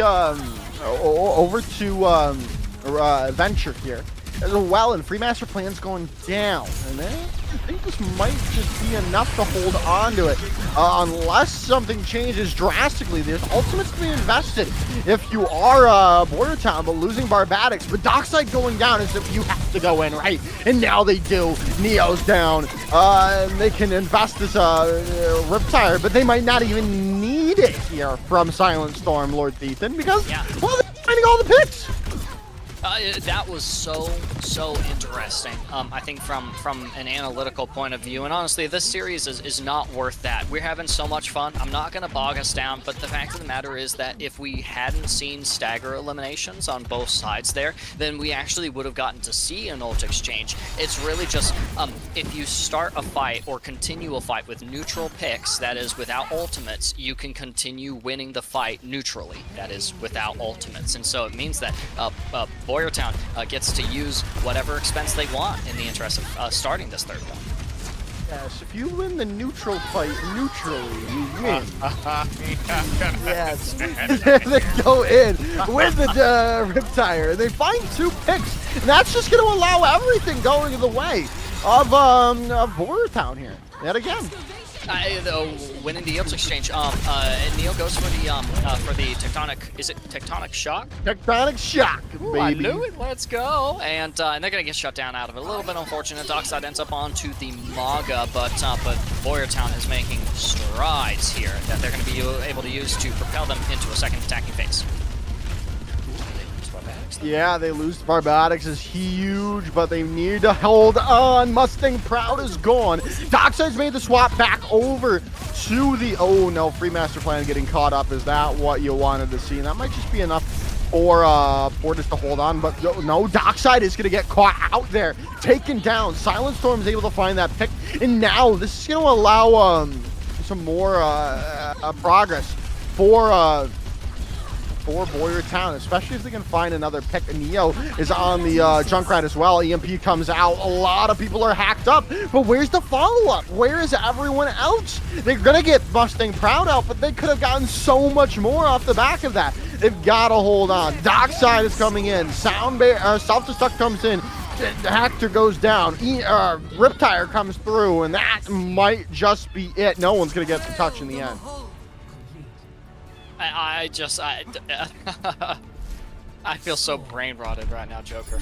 I don't understand what's happening. I'm having a lot of fun. The pretty colors are really nice to look at. And some of these ultimate exchanges are just so frenetic and lopsided, and the counterplay is there. I'm actually really loving the way that these teams are interacting with each other on an individual, on a micro and macro level. Ultimately, at the end of the day, this is just a really fun matchup to watch. I'll keep it 100% with us, since I'm all about authenticity and good. Wait, what? 100p.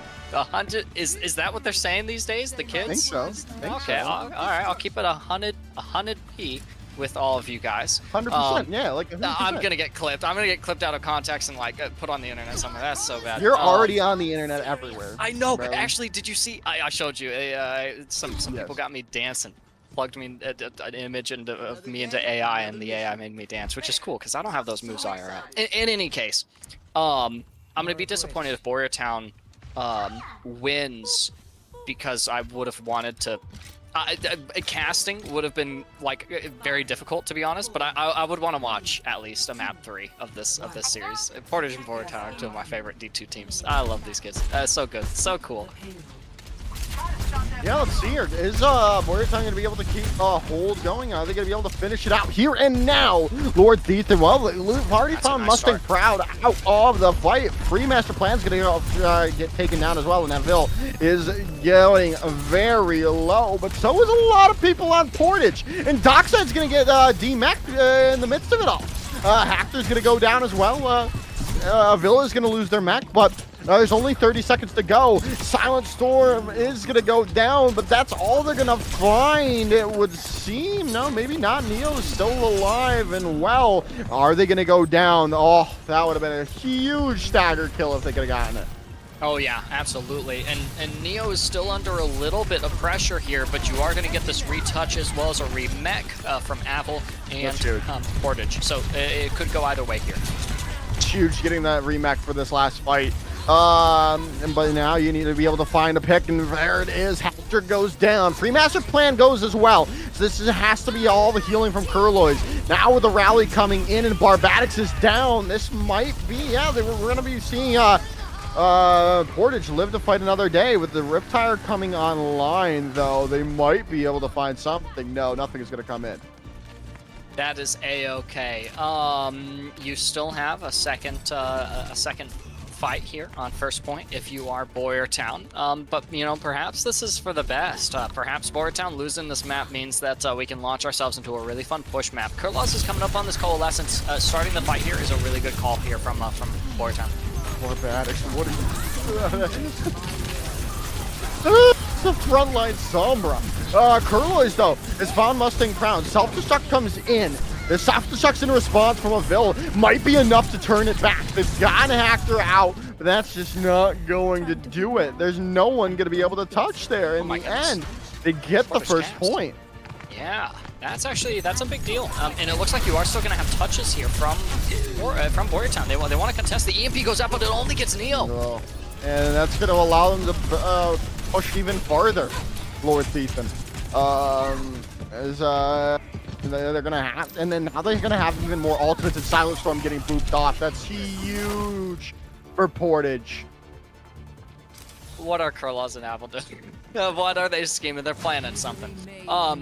You know what? I'll say it, Boyertown. No more hero plays. Stop trying to make impossible stuff happen. Yeah. I want to see Barbatics and Silent Storm like really be able to use these ults with the team in the interest of knocking Portage off. Because you don't have to win, you don't have to get kills, you just have to knock them.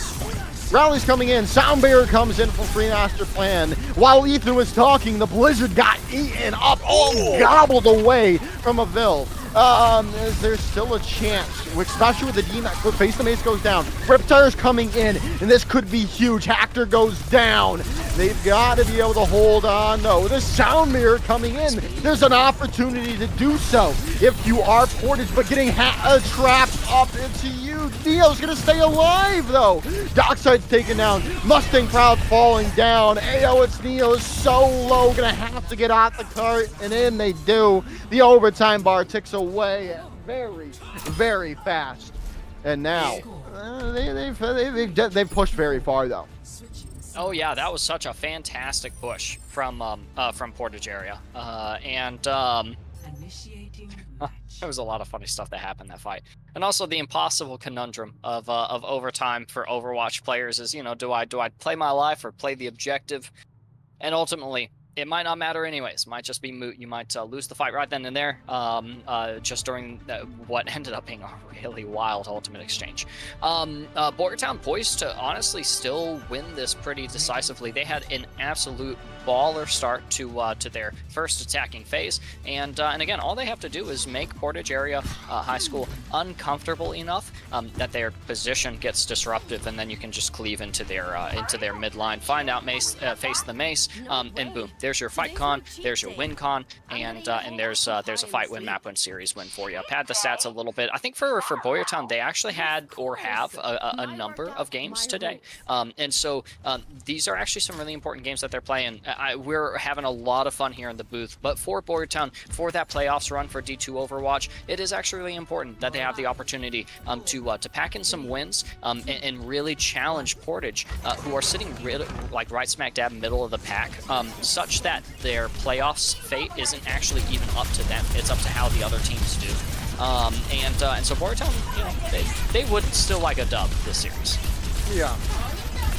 No, you're definitely right. They definitely would. We'll see if they can get that Dubsky, though.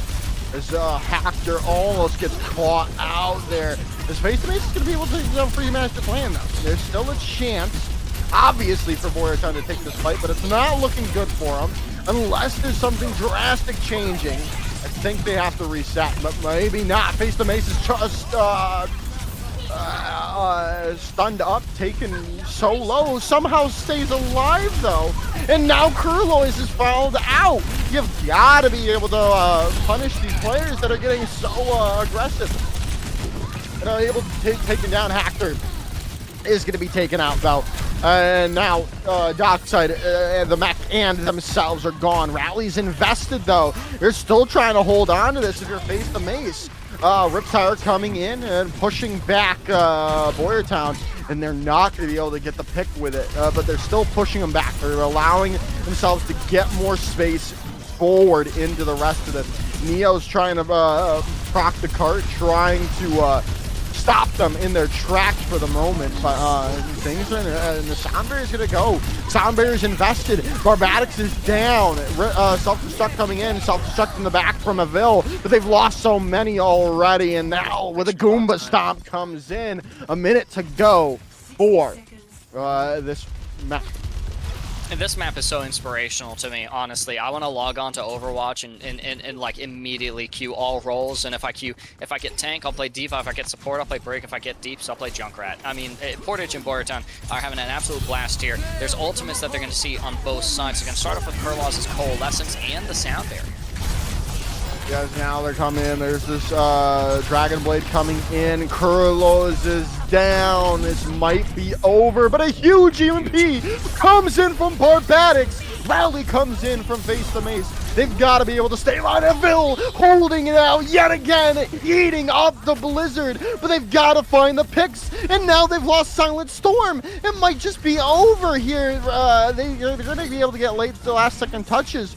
But losing a Vilzamek is not what you needed. You need to get this hold. You need to get Silent Storm up to this Riptire, but it's just not in the cards, it would seem. It looks like we're headed to map number 3, Lord Thethan. Let's go. Just a little bit more fun to have between both these teams before we call it an afternoon here on TEC. I'm sorry, here on twitch.tv/theesport company. And that's good. That's actually really, really good. It's very rare that we get to see that map 3. It's very rare that I see an emerald, it's a jade weapon on a Brigitte player. That's how you know Face the Mace is a real a homie for real, no cap W Riz. I think that is also something the kids are saying these days. And and so going to map 3 is going to be really exciting. I actually have to check the notes that my producer left for me to know what map we're heading into next. It's going to be Esperanza, but that's going to be on the other side of a very short break. When we come back, we'll be bringing you guys the mythical, highly fabled map 3 between Portage and Boyertown. Stick around. We're not going anywhere. Neither should you.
Welcome back, everyone. It is time for map number 3, and we are going to be headed in to Esperanza to figure that out to see who wins this series of Overwatch between Boyertown and Portage area.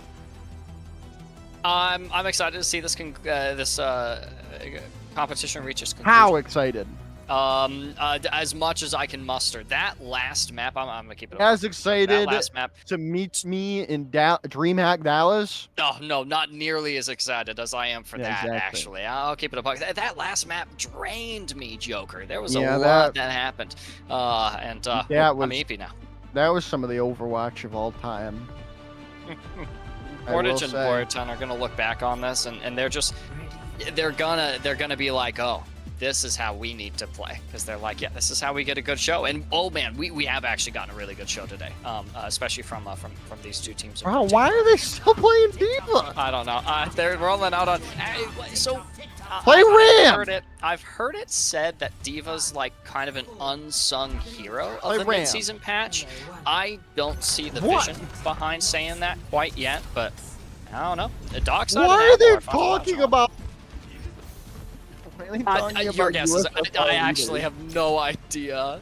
What are they doing? What are they teaching these kids in school these days? Not how to play Overwatch 2. Well, yeah, they are, because they're at school right now. What are you talking? Right. You I don't silly know, goose. I'm so tired.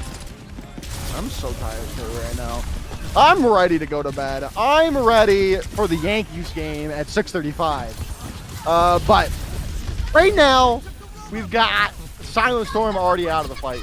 And now they're looking for some more picks. Silent Storm's going to make the swap over to the Reaper here as well to try to take it out. Aville's very low. I'm interested. Why haven't they gone back over to the Junker Queen, right? That Junker Queen's looks so good for Aville. I'm not saying the D.Va hasn't looked good, but the Junker Queen looks so much better. Oh man, and another rally here. I did really like the Junker Queen here. It's possible that part of it is with the. Oh wow, what a whip shot. That was beautiful. It's possible that part of the reason of running the D.Va here is to like give yourself an answer for that high ground, especially if you're playing a highly mobile composition. Thinking about like your Banana Rush, Winston Dive kind of stuff, and also D.Va Ball to an extent. That high ground presence can be really, really strong here on Esperanza. The problem here is that Portage has gotten what we call the butt scratch, and Blizzard just got yeeted in the streets, Joker. It got free master plan. Yeah, that's huge. Aville's gone over to the Junker Queen. They must be watching the stream at the exact same time because the stream's delayed, so they couldn't have known that I was saying go back to the Junker Queen. But back to the Junker Queen, but Barbatics is gone back to spawn. Portage is looking to continue going forward with the Dragon Blade coming in from Neo. Soundbear almost got Ajaxed by pre-master plan, but was able to drop it in the end. Kurlois is going to find Neo. Self-destruct finds master plan, so there's still a chance for the side of Portage to hold on to this. They are going to keep pushing forward, but they're going to rush into him now. Is Boyertown, and Face the Mace is going to get caught out. EMP is going to come in, connects to 2, and they might be able to turn the bot back into their favor with Kurlois finding another pick. Yeah. Really, really good stuff from Boyertown. And they're getting closer and closer to it, that realization of their it's actually combined. It's a fight condition and a win condition. Just move on Face the Mace. Who, by the way, is coming up on another rally. Ultimates generate faster than they ever have in Overwatch now, but the fact that we're getting the rally, or as many rallies from Face the Mace as we've gotten, it really makes them an MVP candidate of the series, especially if Portage is able to take the W. Yeah, Dockside has moved back over to the Mauga, not the Ramatra. As beat comes in, a lot of ultimates being invested here, and Bonanza coming in, and now the Rampage coming in. They might just be allowed. Yeah, Boyertown's gonna come out on top. Wow! All right. Wow! I love Overwatch sometimes, because what the heck just even happened? Right, and still Boyertown comes out on top of it. That's a really good question to ask, Joker. What just even happened? And honestly, that's what I'm here to do. That's why I'm. That's That's your what they pay job. me the big bucks for. I couldn't tell you.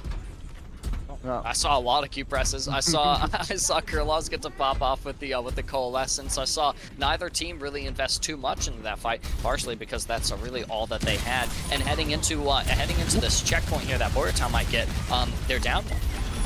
Yeah, Mustang Proud is going to be able to find Barbadic out. Now with the Blizzard coming online, wow, Silent Storm's going to get caught out as well. And this should just be should just allow Portage to keep a hold of the point for the time being, right? Like, they're not going to be able to get those forward spawns, and that's huge for going forward here. Yeah, absolutely massive. Being able to maintain control of the point, prevent that butt scratch. Therefore, for Boyertown. Oh no! Boyertown had also spent the beat too. Free Master Plan actually committed for the beat. They Ajaxed it. They Ajaxed it. Lost it. Days since Ajaxing is good though. Days since Ajaxing is good. Says it the is. Support player. You gotta be willing to Ajax. High risk, high reward. But that's easy for me to say. I've Ajaxed countless times. No way! This guy just said Ajaxing is good. Get him off the air, bro. Oh my goodness! By the way. Yeah, this guy coaches. I'm heading off UB. I'm telling him just stop. Stop. Right now, Boyertown is going to be able to, no, maybe not turn it around. Barbadic's had a nice EMP, but Ville's still finding picks, but they're not finding enough picks to counteract the picks that are coming in from Florida. Not the blade again. Stop. The blade coming in from Neo. Just all due respect, they stared at him menacingly. They isolated him, right? They got him away from the point. Yeah. Although Portage is they're still making progress here, and even though they're losing people, they're still, movement is survival. They're moving, they're surviving, and they're drawing ultimates out of Boyertown. Nice rampage coming in there from Avil as well, and that should just allow Boyertown to get back in the thick of things, especially with Face the Maze, Mustang Proud, the cleanup coming in from Silent Storm. And they are finally going to be able to get that bot back into progress, but there's a lot of, it's not a lot. It's 54 meters between them and overtaking. Yeah, and honestly, that's quite a ways, especially when you think about the fact that Portage area has their fast respawn, so they can just take the fight, right here and now. No ultimates from Seeker besides the Blizzard, and there's no Diva this time on Boyertown to eat it. Yeah, Face the Mace is taking Barbadics out. This should just be, maybe not enough for Turlois is going to be able to take down Neo. They might be able to hold on to this and get the bot back in their favor, get these forward spawns. Maybe not now with the Goomba stop tanking down Turlois. So sad. Yeah, that's a sad way to go. But in the end, Portage is going to take the fight back and take the bot back and move some more progress forward. Yeah, they're going to have a rally into this next fight as well. Again, your fight and win con for Boyertown is get Face the Mace out of the fight, and you're not going to be able to do that until after the rally is expended, which means using the beat here from Free Master Plan just to live longer. Yeah, rally comes in. Hackgirl is going to get taken down. I've loved what we've seen from Avil on this Junker Queen. They've continuously found these first picks that are so necessary for Boyertown. But they're, in the meanwhile, they've lost other players. They need to be able to stabilize. They need to keep things going their way. They've got the Rampage back up yet again. Self-destruct coming in. Face the Mace is going to go down, but so does Avil. They get that picture-perfect self-destruct to take out the Junker Queen of Boyertown.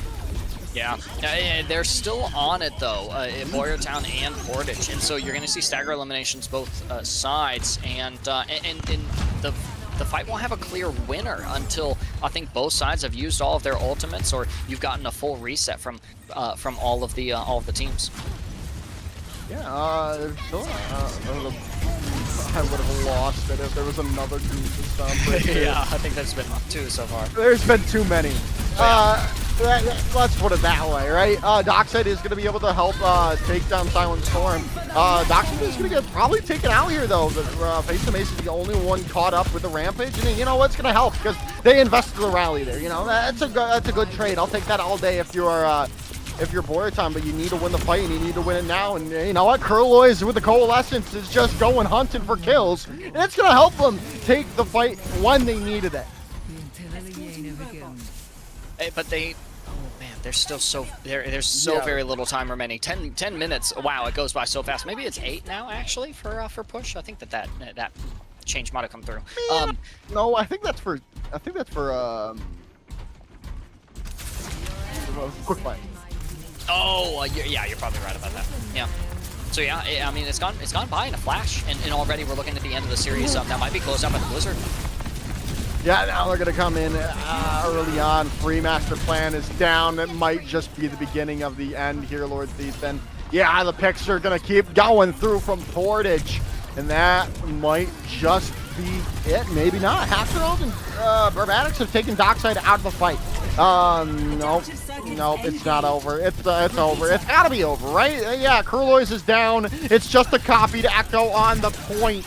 And they're going to be swiftly dealt with as quickly as they can. Rally is going to be built up. Free Master Plan gets Goomba stomped. Another one happens. Overtime bar going to be trying to take it away. Going to be able to get a touch. Silent Storm goes down, and this is all but over here, Lord Thief. And they just got to deal with the diva of Vil on the point. The staggers keep coming through. Self-destruct rally coming out, and that's gonna finish it. Portage area take the map and this series in a 2-1 fashion.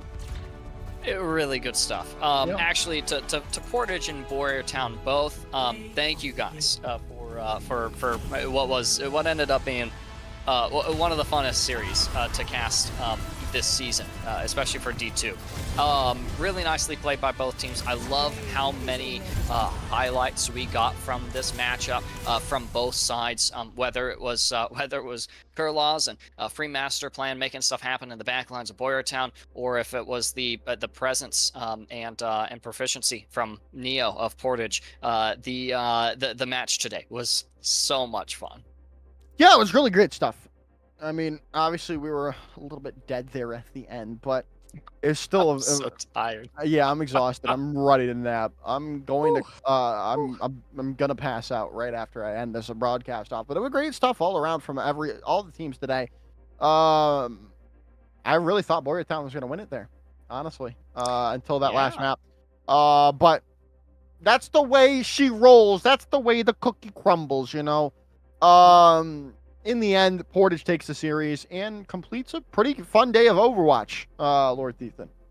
Yeah, we got to see Winburn, Central Cambria, a little bit of Penn Trafford, and Boyertown and Portage. I pinged my producer before getting into the booth, and I'm like, you know, Winburn, Central Cambria, Portage games, like they know how to treat us over here in the booth, Joker. That's for sure at TEC. And TEC knows how to treat you guys as well. Make sure that you treat TEC well by making sure that you follow us here on twitch.tv/the Esports Company. You guys can also follow us on twitch.tv/the TEC High School Group. And I think that's probably going to be 1 through 3. No, that's through like 4. 5 or 6 now. Yeah. Okay. Gotcha. Yeah. Make sure you're following all those other streams because, again, you know, there's so much talent from the booth to the playing field.